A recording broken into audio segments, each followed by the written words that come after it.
မင်္ဂလာပါကျွန်တော်တို့ရဲ့ DDN Channel ကနေကြိုဆိုလိုက်ပါတယ်ဒီကနေ့မှာတော့တကဘာလုံးကစောင့်ကြည့်နေရတဲ့အထူးခြားဆုံးသတင်းတစ်ခုကိုအရင်ဆုံးတင်ဆက်ပေးခြင်းပါတယ်အဲ့ဒါကတော့ American သမ္မတ Donald Trump နဲ့တရုတ်သမ္မတ Xi Jinping တို့ရဲ့တမိုင်းဝင်တွေ့ဆုံမှုပဲဖြစ်ပါတယ်ဒီခေါင်းဆောင်ကြီးနှစ်ဦးဟာတဦးနဲ့တဦးလက်ဆွဲနှုတ်ဆက်ရင်းသူတို့ရဲ့တဒမန်ရေးရာခီးစဉ်တစ်ကိုစတင်လိုက်ပြီလည်းဖြစ်ပါတယ်ဒီတွေ့ဆုံမှုကိုရုပ်သံမှတ်တမ်းတွေအရကြည့်မယ်ဆိုရင်အလွန်ကိုအစီအစဉ်ကြပြင်ဆင်ထားတာကိုတွေ့ရပြီးနှစ်နိုင်ငံကြားကတင်းမာမှုတွေကိုရှော့ချနိုင်မလားဆိုတဲ့မျှော်လင့်ချက်တွေလည်းထွက်ပေါ်နေပါတယ်သမ္မတ Trump ဟာတရုတ်ကိုယ်စားလှယ်အဖွဲ့ကိုပြုံးရွှင်ရွှင်နဲ့ရင်းရင်းနှီးနှီးနှုတ်ဆက်ခဲ့တာကိုတွေ့ရသလိုတရုတ်သမ္မတ Xi Jinping ကတော့အမြဲတမ်းလိုပဲတည်ငြိမ်အေးဆေးပြီးအလုပ်ပေါ်မှာပဲအာယုံစိုက်တဲ့ခေါင်းဆောင်တဦးရဲ့အမူအရာမျိုးနဲ့တုံ့ပြန်ခဲ့ပါတယ်အခုတွေ့ဆုံမှုမှာထူးခြားတာကတော့သမ္မတ Trump နဲ့အတူအမေရိကန်ရဲ့ထိပ်တန်းစီးပွားရေးလုပ်ငန်းရှင်ကြီးတွေဖြစ်ကြတဲ့နာမည်ကျော် Elon Musk အပဲကုမ္ပဏီရဲ့အကြီးအကဲတင်ကွတ်နဲ့နာမည်ကြီးနည်းပညာကုမ္ပဏီ Nvidia ရဲ့အကြီးအကဲဂျန်ဆန်ဟွမ်တို့ပါလိုက်ပါလာတာပဲဖြစ်ပါတယ်ဒါဟာရိုးရိုးနိုင်ငံရေးကိစ္စတင်မကပဲနှစ်နိုင်ငံကြားကနည်းပညာနဲ့ကုန်သွယ်ရေးအားပြိုင်မှုတွေကိုပါတပါးတည်းဖြည့်ရှင်းဖို့စ조사တာလို့ယူဆရပါတယ်သမ္မတ Trump ကတော့ဒီဆွေးနွေးပွဲမှာဘလို့အကြောင်းအရာမျိုးကိုမဆိုပွင့်ပွင့်လင်းလင်းဆွေးနွေးသွားဖို့အစဉ်သင့်ရှိနေပြီးဆွေးနွေးလို့မရတဲ့ကိစ္စရဲ့လို့မရှိဘူးဆိုပြီးတော့လည်းခက်ပြက်ပြက်ပြောဆိုထားပါတယ်ဆက်လက်ပြီးတင်ဆက်ပေးမှာကတော့ဒီခီးစဉ်မှာသမ္မတ Trump နဲ့အတူလိုက်ပါလာတဲ့အမေရိကန်ရဲ့အင်အားကြီးကိုယ်စားလှယ်အဖွဲ့အကြောင်းပဲဖြစ်ပါတယ်အခုတွေ့ဆုံပွဲမှာနိုင်ငံရေးသမားတွေတင်မကပဲကမ္ဘာနည်းပညာလောကကိုစိုးမိုးထားတဲ့ထိပ်သီးစီးပွားရေးလုပ်ငန်းရှင်ကြီးတွေတန်းစီပြီးပါဝင်လာတာဟာတကယ့်ကိုထူးခြားတဲ့အခင်းအကျင်းတစ်ခုဖြစ်ပါတယ်အထူးသဖြင့်နာမည်ကျော်တက်စလာနဲ့ SpaceX ရဲ့ပိုင်ရှင် Elon Musk အပဲကုမ္ပဏီရဲ့အမှုဆောင်ချုပ်တန်ကွန်းနဲ့ကမ္ဘာအဆင့်မြင့်ချစ်ပြားထုတ်လုပ်ရေးမှာထိပ်တန်းကရှိတဲ့ Nvidia ရဲ့အကြီးအကဲဂျန်ဆန်ဟွမ်တို့လိုပုံကုံမျိုးတွေဟာတရုတ်သမ္မတ Xi Jinping နဲ့လူကိုယ်တိုင်လက်ဆွဲနှုတ်ဆက်ပြီးရင်းရင်းနှီးနှီးရှိခဲ့ကြတာပါဒါဟာအမေရိကန်ရဲ့အဆင့်မြင့်နည်းပညာနဲ့အသိဉာဏ်ပစ္စည်းမူပိုင်ခွင့်ဆိုင်ရာကိစ္စရပ်တွေကိုတရုတ်နိုင်ငံနဲ့တိုက်ရိုက်ညှိနှိုင်းဖို့ပြင်ဆင်လာတာလို့သုံးသပ်ရပါတယ်သတင်းတင်ဆက်သူတွေရဲ့အဆိုအရသမ္မတ Xi Jinping ဟာဒီလုပ်ငန်းရှင်ကြီးတွေကိုတဦးချင်းစီနှုတ်ဆက်တဲ့အခါမှာလည်းအလွန်ကိုတည်ငြိမ်တဲ့အမူအရာရှိခဲ့တယ်လို့အမေရိကန်ကိုယ်စားလှယ်အဖွဲ့ထဲမှာပါဝင်တဲ့ Scott Bessent မာကိုယူဘီယိုနဲ့ Stephen Miller တို့လိုအဓိကအစိုးရအဖွဲ့ဝင်တွေနဲ့လည်းရင်ဆိုင်တွေ့ဆုံခဲ့ပါတယ်နိုင်ငံတကာသတင်းဌာနတွေကတော့ဒီတွေ့ဆုံမှုကို Face in the Plan လို့ခေါ်တဲ့အဖြေရှာမရသေးတဲ့ဖေးကြီးတစ်ခုလို့တင်စားနေကြပါ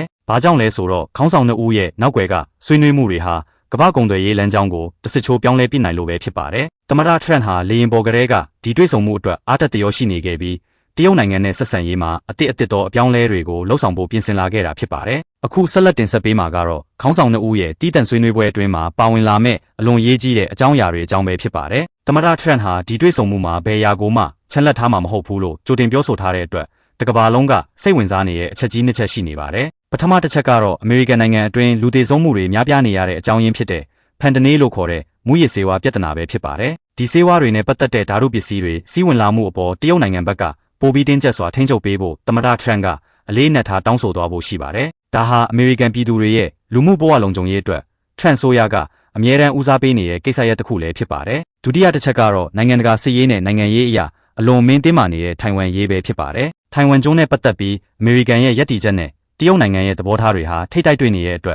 ်ဒီဆွေးနွေးပွဲမှာအခြေအနေတွေပိုပြီးတင်းမာလာမလားဒါမှမဟုတ်တစ်ဖက်နဲ့တစ်ဖက်နားလည်မှုရယူနိုင်မလားဆိုတာကတကယ့်ကိုရင်ခုန်စရာပါပဲသတင်းလေ့လာသူတွေကတော့ဒီကိစ္စရပ်နှစ်ခုလုံးဟာခေါင်းဆောင်နှစ်ဦးကြားမှာအလွယ်တကူပြေလည်သွားမဲ့ကိစ္စမျိုးမဟုတ်ဘူးလို့သုံးသပ်နေကြပါတယ်သမ္မတ Xi Jinping ဟာဒီအချက်တွေအပေါ်မှာဘယ်လိုမျိုးတုံ့ပြန်မလဲနှစ်ဖက်စလုံးကလက်ခံနိုင်မဲ့သဘောတူညီချက်မျိုးရနိုင်မလားဆိုတာကတော့လာမယ့်ရက်ပိုင်းတွင်ထွက်ပေါ်လာမဲ့သတင်းထုတ်ပြန်ချက်တွေမှာသိရတော့မှာဖြစ်ပါတယ်သတင်းလေ့လာသူတွေရဲ့အဆိုအရဒီခေါင်းဆောင်နှစ်ဦးဟာတဦးနဲ့တဦးနှစ်ရှည်လများတည်ကျွမ်းခဲ့ကြတဲ့ဆက်ဆံရေးမျိုးရှိနေပြီဖြစ်လို့တစ်ဖက်နဲ့တစ်ဖက်ရဲ့အကျင့်စရိုက်တွေကိုကောင်းကောင်းနားလည်နေကြပြီလို့ဆိုပါတယ်သမ္မတ Xi Jinping ဟာဒီတွေ့ဆုံမှုမှာလည်းအရင်တိုင်းပဲအလွန်ကိုတည်ငြိမ်ပြီးအလုပ်ပေါ်မှာပဲအာယုံစိုက်တဲ့စတီးလိုမာကျောတဲ့ပုံစံမျိုးကိုပြသနေပါတယ်သူဟာစကားပြောတဲ့အခါမှာလည်းအပိုလိုမရှိပဲအစီအစဉ်အတိုင်းတိတိကျကျဆောင်ရွက်တတ်သူဖြစ်ပါတယ်အခြားတစ်ဖက်မှာတော့သမ္မတ Trump ဟာလူကိုယ်တိုင်တွေ့ဆုံရတဲ့အခိုက်အတန့်တွေကိုအလွန်နှစ်သက်သူဖြစ်တာကြောင့်တရုတ်ကိုယ်စားလှယ်အဖွဲ့ကိုပြုံးရွှင်ရွှင်နဲ့အိတ်ခံနှုတ်ဆက်ခဲ့တာကိုတွေ့ရပါတယ်ဒါဟာနှစ်နိုင်ငံကြားကတင်းမာမှုတွေကိုပျော့ပြောင်းသွားစေဖို့သူသုံးနေကြတန်တမန်နည်းလမ်းတစ်ခုလည်းဖြစ်နိုင်ပါ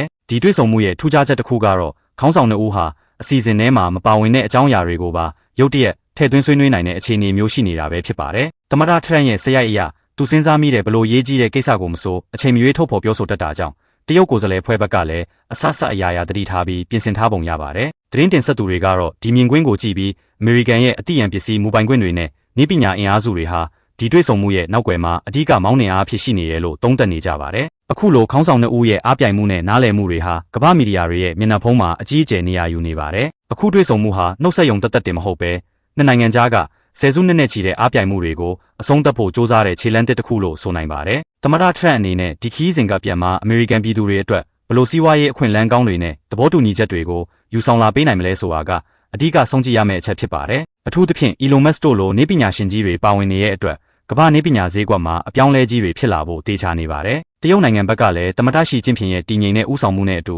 သူတို့ရဲ့အမျိုးသားအကျိုးစီးပွားကိုဘယ်လိုကာကွယ်သွားမလဲဆိုတာကလည်းစိတ်ဝင်စားဖို့ကောင်းပါတယ်။နိုင်ငံတကာသတင်းဌာနတွေကတော့ဒီတွေ့ဆုံပွဲအပြီးမှာထွက်ပေါ်လာမဲ့သမ္မတထရန့်ရဲ့တီးတန့်အင်တာဗျူးကိုစောင့်မျှော်နေကြပါတယ်။အဲ့ဒီအင်တာဗျူးမှာတော့အခုဆွေးနွေးပွဲရဲ့အတွင်းကြအသေးစိတ်အချက်အလက်တွေဖန်တနေမူရစ်စေဝါကိစ္စနဲ့ထိုင်ဝမ်ရေးတို့မှာဘလောက်ထိခီးရောက်ခဲ့တယ်လဲဆိုတာတွေကိုသိရှိရတော့မှာဖြစ်ပါတယ်။ဒီတွေ့ဆုံမှုဟာကမ္ဘာငြိမ်းချမ်းရေးနဲ့စီးပွားရေးတည်ငြိမ်မှုအတွက်အလားအလာကောင်းတွေဖန်တီးပေးနိုင်မလား။ဒါမှမဟုတ်အားပြိုင်မှုအသစ်တွေထပ်မံပေါ်ပေါက်လာဦးမလားဆိုတာကတော့ရင်ခုန်စိတ်လှုပ်ရှားစွာစောင့်ကြည့်ရဦးမှာပါ။ဟုတ်ကဲ့အခုတင်ဆက်ပေးခဲ့တာကတော့ကမ္ဘာအာယုံဆိုင်မှုကိုရရှိနေတဲ့ Trend နဲ့ရှီကျင်းဖျင်တို့ရဲ့တွေ့ဆုံမှုသတင်းထူးပဲဖြစ်ပါတယ်။ကျွန်တော်တို့ရဲ့သတင်းကဏ္ဍကိုဒီနေရာတင်ခစ်တရက်နားခွင့်ပြုပါ။နောက်ထပ်ထူးခြားတဲ့သတင်းချက်လက်တွေရရှိတာနဲ့ဆက်လက်တင်ဆက်ပေးသွားပါမယ်။ကျွန်တော်တို့ရဲ့ channel ကို subscribe မလုပ်ရသေးရင်လုပ်ပေးထားခဲ့ကြဖို့မမေ့ပါနဲ့ဦးခင်ဗျ။ကြည့်ရှုအားပေးခဲ့ကြတဲ့မိဘပြည်သူအပေါင်းကိုစိတ်နှစ်ဖြာကျန်းမာချမ်းသာကြပါစေ။